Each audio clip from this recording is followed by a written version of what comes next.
Hello, my name is Micah. I'm 24 years old and I work as a machine operator at a woodworking shop on the outskirts of Seattle. It's not the kind of place you'd picture in a postcard, more like a gritty warehouse filled with the constant whine of saws, the sharp scent of fresh cut lumber, and clouds of sawdust that cling to everything. I start my shifts at dawn, running the big cutting machines that slice through planks of oak and pine like butter. By the end of the day, my hands are calloused, my clothes dusted in fine powder, and my back aches from hauling heavy boards. But it's steady work, pays the bills, and keeps me out of trouble. I live alone in a cramped one-bedroom apartment a few miles from the shop, the kind with thin walls and a leaky faucet I keep meaning to fix. My routine is simple. Wake up at 5 a.m., throw on jeans and a flannel shirt, grab my thermos, and head out in my beat-up Ford pickup that's seen better days.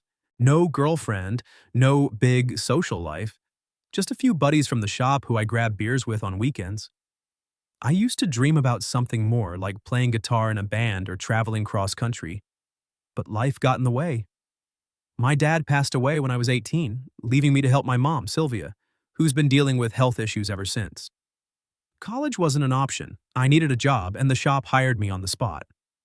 Now it's just me, the machines, and the endless cycle of cutting wood into shapes that someone else will turn into furniture.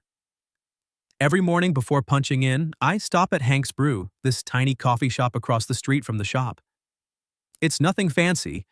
A worn counter, mismatched tables, and the smell of burnt toast mixed with fresh grounds. Hank, the owner, knows my order. Black coffee, no sugar, in my thermos to go. I usually stand there scrolling my phone or staring out the window at the fog rolling in off Puget Sound, waiting for the caffeine to kick in. But about a month ago, I started noticing her. She was always at the same spot, this rickety wooden table by the window that wobbled if you leaned on it wrong.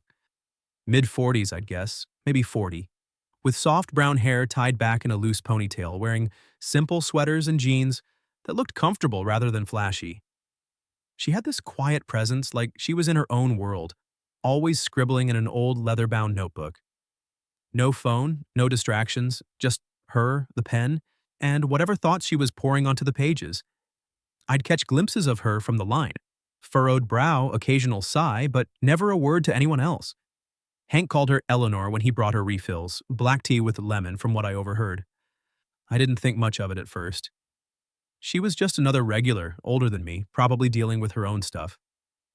But after a few weeks, I found myself glancing her way more often, wondering what she was writing. Was it a diary? Stories? Letters to someone she missed? She never looked up, never smiled at strangers. Just focused, like the world outside her notebook didn't exist. Then, one crisp autumn morning, the fog thick and the air chilled, I was in line when I heard a crash. Her table had finally given out, tilted just enough from years of wear, and when she set down her fresh cup of tea, the whole thing collapsed. The cup shattered on the floor, hot liquid splashing everywhere.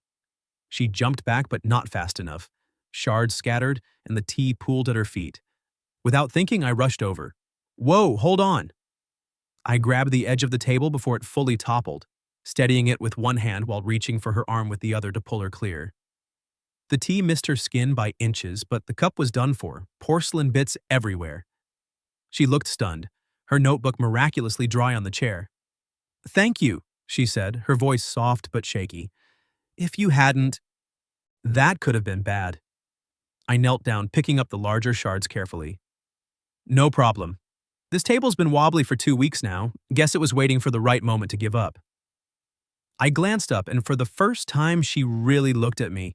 Her eyes, a warm hazel, meeting mine with a mix of gratitude and something else, like surprise that someone had noticed. She smiled faintly, just a curve at the corners of her mouth, and it hit me like a quiet punch. It wasn't flirtatious or forced, it was real, vulnerable. Hank came over with a mop, grumbling about fixing the table later. I helped clean up the rest, wiping the spill with some napkins. Eleanor gathered her notebook, brushing off a stray drop. "I'm Eleanor," she said, extending a hand once we stood. "Micah," I replied, shaking it, her grip firm but gentle. "You work across the street, right? At the woodshop?" I nodded, surprised she'd noticed me before. "Yeah, running the cutters. Not as glamorous as it sounds." She chuckled lightly. Well, thanks again, Micah. I owe you a coffee. Or tea since mine's gone. I waved it off. Nah, just glad you're okay. As I grabbed my thermos and headed out, I felt her eyes on me for a second longer than usual. Back at the shop, amid the roar of machines, my mind kept drifting to her. Later that day, during lunch, I casually asked Hank about her. He wiped the counter, shrugging. Eleanor's been coming here for months. Used to be a big shot interior designer in the city, but life hit her hard. Divorced a few years back and lost her little girl to some rare illness. Kid was only 5, broke her, I think. Now she writes freelance stuff, articles, maybe a book. Keeps to herself mostly. That explained the notebook, the distant look. I didn't pry more, but it stuck with me. She wasn't just a stranger anymore, she was someone carrying a weight I could almost feel. And for reasons I couldn't explain, I wanted to see her again tomorrow. Maybe make sure that table didn't cause any more trouble. After that morning with the spilled tea and the wobbly table, I found myself heading back to Hank's Brew the next day, thermos in hand, but with a new kind of anticipation. I told myself it was just for the coffee, but deep down I was hoping to see Eleanor again. Sure enough, she was there, back at the same spot. Hank must have propped the table up somehow. She looked up as I walked in, that faint smile returning when our eyes met. "Morning, Micah," she said, like we'd been regulars chatting for years. I nodded, grabbing my usual from Hank before pausing at her table. "Table holding up?" I asked, keeping it light. She chuckled softly. "For now. Thanks to you." That was all it took. I didn't sit down that first time, but we exchanged a few words about the fog outside, the shop's weak brew, nothing deep. It felt easy, natural, like talking to someone who'd been through enough not to waste time on small talk. Over the next few days, it became a pattern. I'd grab my coffee, linger a bit longer each time, and we'd chat. She asked about my job first. "What's it like in the wood shop? Must be noisy." I shrugged, leaning against the counter. "Yeah, saws all day, dust everywhere. But it's honest work. You get used to it." Eleanor nodded, her pen pausing over her notebook. "I used to design interiors, furniture layouts, color schemes for fancy homes. Loved the wood aspect, actually. Picking grains, finishes, but after, well, things changed." She trailed off and I didn't push. Instead, I shared a bit about myself. I thought about doing something creative once. Wanted to play guitar, maybe write songs, but life happened. She tilted her head, interested. "What stopped you?" I hesitated, staring into my thermos. Dad died when I was 18. Heart attack, out of nowhere. Mom, Sylvia, got sick right after. Some heart issues too. Doctors say it's manageable, but she needs help with bills, meds. I dropped out of community college, took the shop job. Guitar's still in my closet, but yeah. She set her pen down, her expression softening without pity. "I'm sorry, that's a lot for someone your age." I waved it off. "And it's fine. Just how it is." But saying it out loud felt strangely relieving, like unloading a board I'd been carrying alone. Eleanor didn't offer advice or empty words, she just listened, which was more than most people did. The next morning, she opened up more. "I was married for 12 years. Designed our home from scratch. Perfect kitchen, cozy den. Thought it was forever. But after the divorce, it all felt hollow." I sipped my coffee, sensing there was more. "What happened?" She looked out the window, her voice steady but quiet. "We had a daughter. She was everything. But she got sick, a rare genetic thing. Doctors tried, but she didn't make it. 5 years old. Husband couldn't handle it. Blamed me, blamed himself. We fell apart." The weight of her words hit me like a heavy plank. I didn't know what to say, so I said the truth. "That's awful. I'm sorry." She smiled faintly again. "It is. But you learn to carry it. Writing helps. Freelance pieces, mostly about redesigning life after loss. Not big money, but it keeps me going." We sat in silence for a minute, the shop's hum fading around us. Then she asked, "Do you ever resent the machines, the shop?" I thought about it. Not really. I resent myself sometimes. For not being able to save Dad, for not doing more for Mom. Like, if I'd chased music, maybe I'd have more to give her now. But resentment doesn't pay the rent. Eleanor reached across the table, almost touching my hand but pulling back. "You're doing enough, Micah, more than you think." Her words stuck with me through the day at the shop, the saws screaming as I fed boards through. That evening, back in my apartment, bare walls, secondhand couch, guitar case gathering dust in the corner, I replayed our conversations. She wasn't just sharing, she was seeing me, the parts I kept hidden. And I was seeing her. Not as the quiet woman at the table, but as someone who'd been shattered and was piecing herself back together. The talks deepened over the next week. We'd sit at her table now, me nursing my coffee longer before work. She read me a snippet from her notebook one day. Rebuilding isn't about erasing cracks. It's about letting light through them. I nodded. Like wood. Knots and grains make it stronger, right? She laughed. Exactly. You're wiser than you look. It felt good, that connection. Like finding a perfectly straight board in a warped pile. One afternoon after my shift, I swung by the shop on a whim. Eleanor was outside on the bench, her notebook closed, eyes red like she'd been crying. The autumn wind whipped leaves around us. I didn't ask why, I just sat down, handing her a fresh cup from inside. "Black tea lemon," I said. She took it, her fingers brushing mine. For a second, she held on, not tightly, but enough. Then she let go, whispering, "Thanks." In that moment, I knew we weren't just talking anymore. We were seeing each other's fractures, the ones no one else noticed. And somehow, that made the weight feel lighter. After those deeper conversations at Hank's Brew, something shifted inside me. I couldn't stop thinking about Eleanor, not in an obsessive way, but like a quiet hum in the back of my mind while I worked the saws at the shop. The machine screamed as I fed boards through, but my thoughts drifted to her smile, her stories, the way she carried her pain without letting it define her.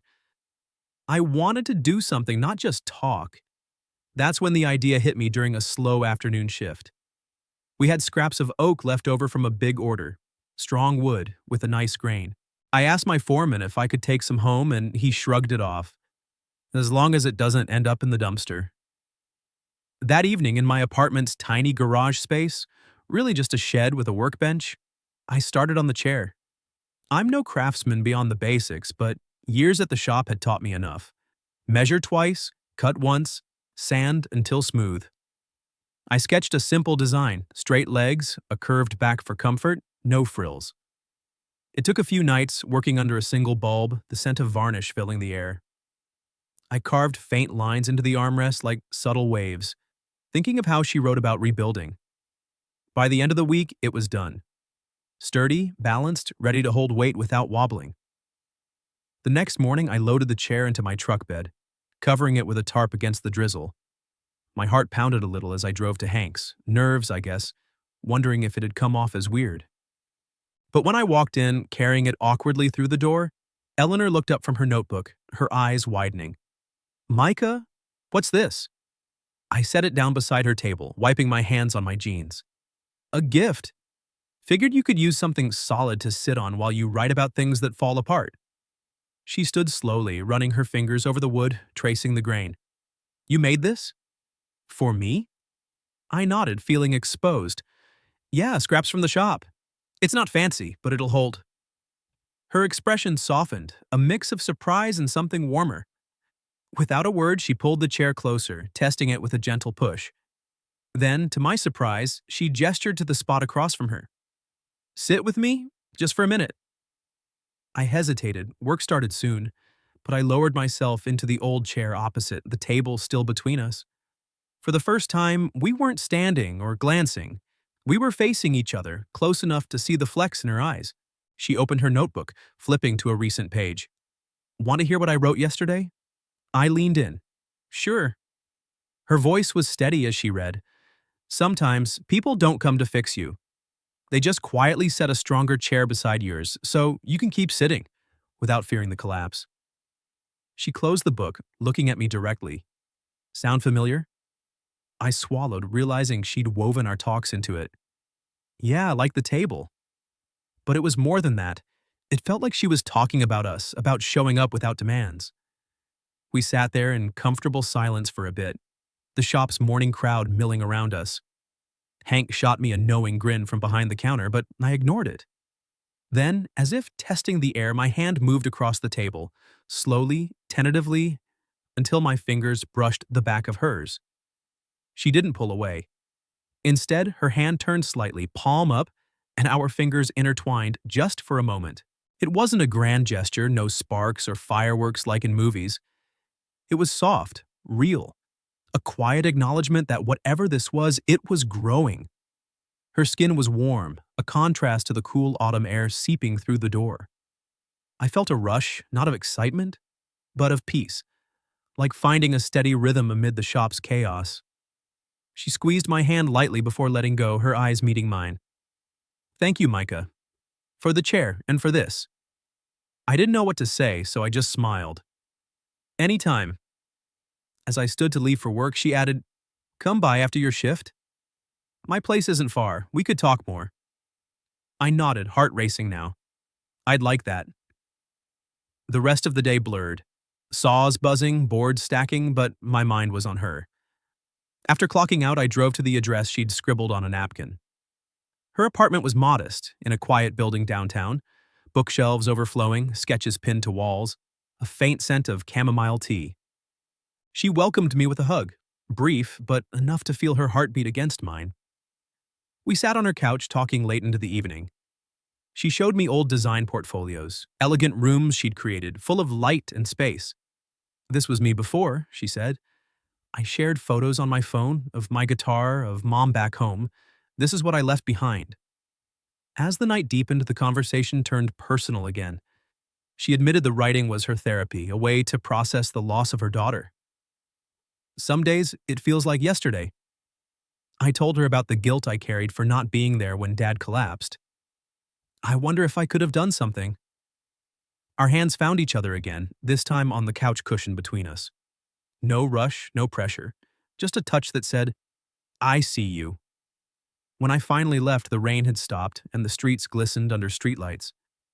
Driving home, I realized this wasn't just friendship anymore. It was something deeper, pulling me in. Eleanor's invitation to her place that night lingered in my mind like the varnish scent on my hands. We didn't do much, just talked over tea in her cozy living room, surrounded by her sketches and books. It became a routine after that. A few evenings a week, I'd stop by after my shift, sometimes bringing takeout or just myself. Our conversations flowed easier, dipping into lighter things like her favorite Seattle spots or my failed attempts at cooking. But always we'd circle back to the heavier stuff, the losses that shaped us. It felt safe, like we were building something without naming it. Then, one morning, she wasn't at Hank's. I shrugged it off. Maybe she was running late. But the next day, same thing. By the third morning, a knot formed in my gut. I asked Hank casually as he poured my coffee, "Haven't seen Eleanor around. Everything okay?" He frowned, wiping his hands on his apron. "Actually, no. Heard she collapsed at home a couple days ago. Ambulance took her to the hospital. Exhaustion or something. She's at Seattle General, I think." My thermos nearly slipped from my hand. "What? Is she all right?" Hank nodded. "From what her neighbors said, yeah. But she's been pushing herself too hard, writing all hours. Go check on her if you want." I didn't hesitate. After my shift, I drove straight to the hospital, the autumn rain pounding my windshield like accusations. Why hadn't I noticed? The sterile hall smelled of antiseptic, and my boot squeaked on the linoleum as I found her room. She was there, propped up in bed, an IV drip in her arm, eyes closed under the fluorescent lights. She looked smaller, paler, her notebook on the side table like a silent companion. I knocked softly on the doorframe. "Eleanor?" Her eyes fluttered open, surprise flashing across her face before softening into a weak smile. "Micah, how did you—" "Hank told me, said you collapsed." I pulled up a chair beside her bed, my voice low. "What happened?" She sighed, adjusting the blanket. "Just overdid it. Haven't been sleeping well, deadlines for an article. Passed out in the kitchen. Doctors say dehydration, stress. Nothing major, but they're keeping me overnight." I scanned her face, the faint lines of fatigue I'd missed before. "You should have called someone." She looked away toward the window where rain streaked the glass. "I didn't want to bother anyone. I'm used to handling things alone." That hit me. I reached out, my hand covering hers on the bed, cool skin against my rough palm. She didn't pull away, but I felt her fingers tremble slightly. Why? Why live like this? Pushing through without asking for help? My voice cracked a bit, frustration mixing with worry. She met my eyes then, tears welling but not falling. Because showing weakness feels like failing. After losing my daughter, after the divorce, I built walls. Didn't want pity, but you showed up anyway. I squeezed her hand gently. I'm not running, Eleanor, not from this. The nurse came in then, checking her vitals, breaking the moment. But as she left, Eleanor turned to me. Stay a while? I did, sitting there in the dim room, talking softly about nothing, the rain, a funny story from the shop, until she dozed off. I watched her sleep, her chest rising steadily, and realized how much she'd come to mean to me. Not as a project to fix, but as someone I wanted to stand beside, no matter the storms. She was discharged the next day. I picked her up, driving her home through the clearing skies. Her apartment felt emptier somehow, the silence heavier. I helped her settle on the couch, brewing tea while she rested. You don't have to do this, she said, as I handed her the mug. I know, I replied, sitting close. But I want to. That evening, as dusk fell, she opened up more than ever. The truth is, I've been scared. Of letting anyone in, of needing them. What if they leave like he did? I listened, my arm around her shoulders now. I'm here, and I'm not leaving because you're weak. Everyone has cracks. The nights blurred after that. I'd come over after work, cook simple meals, pasta, salads, things I could manage without burning the place down. We'd sit on her balcony watching the city lights flicker on, our hands finding each other naturally. One stormy evening, as thunder rumbled outside, she leaned against me. You've seen me at my lowest now, she whispered, and you're still here. I kissed her forehead lightly, the first time our connection turned physical, beyond hands. Always. We didn't rush anything. It was tender, like testing a new board's strength. But in those moments, holding her through the night, I felt the walls between us crumbling. Back at the shop, the routine grounded me. Saws grinding, wood shavings flying. But my mind was with her. I even told Mom about Eleanor during our weekly call. She's older, Mom, but she gets me. Sylvia paused, then said, If she makes you happy, that's what matters. It eased something in me. Eleanor started feeling better, writing again, but she let me help. Grocery runs, fixing a loose shelf. Our bond deepened, not in grand gestures, but in the quiet support. 6 months had passed since Eleanor's hospital stay, and in that time our connection had settled into something steady, like a well-sanded piece of wood, smooth, reliable, without the rough edges of uncertainty. I still worked my shifts at the shop, the saws a constant rhythm in my days, but evenings often found me at her apartment, sharing quiet dinners or walks along the rainy Seattle streets. She wrote more freely now, her articles gaining traction in local magazines, and I'd become her unofficial editor, reading drafts over tea. Mom called more often, asking about that friend of yours, and I told her enough to earn a soft approval. She sounds good for you, Micah. We didn't label what we had, no rings, no big plans, just presence day by day. It was Eleanor who suggested the exhibition.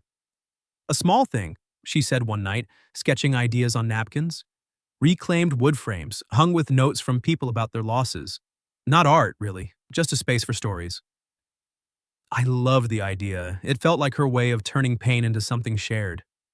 I offered to help with the frames, scavenging scraps from the shop. Oak edges, pine slats, whatever wasn't headed for the bin. Nights turned into workshop sessions in my shed, me measuring and nailing while she stained the wood. We'd talk as we worked, her about the daughter she'd lost, me about Dad's sudden absence and Mom's ongoing struggles.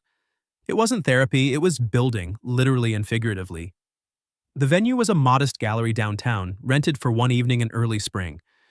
We set up together, hanging the frames on white walls, spacing them evenly under soft spotlights. Each was empty at first, meant for guests to pin their own handwritten notes, confessions of grief, small victories over loss. I watched Eleanor move through the space, her energy renewed, directing where the lights should hit. This one's special, she said, pointing to a larger frame in the center. I nodded. I knew it was for my note. The night arrived with a light drizzle, the kind Seattle specializes in. About 24 people showed. Friends of hers from the writing world, a few locals from Hank's, even Hank himself grumbling about closing early. They mingled, sipping wine from plastic cups, pinning notes to the frames. Lost my job at 50. Found purpose in volunteering. Brother gone too soon. His laugh echoes in dreams. Eleanor floated through the crowd thanking them, her smile genuine but tinged with the weight of her own history. When it was time for the reading, she stood in the center, the room quieting. She started with a few others' notes, her voice clear and steady. Then she reached mine. I hung back by the door, arms crossed, heart pounding as she unfolded the paper I'd slipped her earlier. I once thought I was just a guy cutting wood. She read aloud, her tone softening. Stuck in a life of scraps and sawdust, unable to save the people I loved. But I met her, the woman at the wobbly table, and I learned we don't always rebuild others.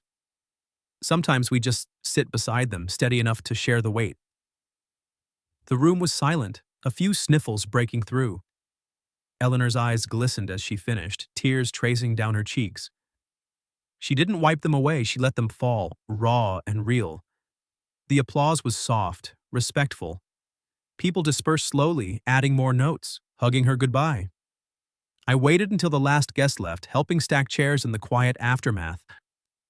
The gallery felt intimate now, just us amid the framed confessions. Eleanor turned to me, her face still flushed from emotion. She crossed the room, slipping her hand into mine without a word.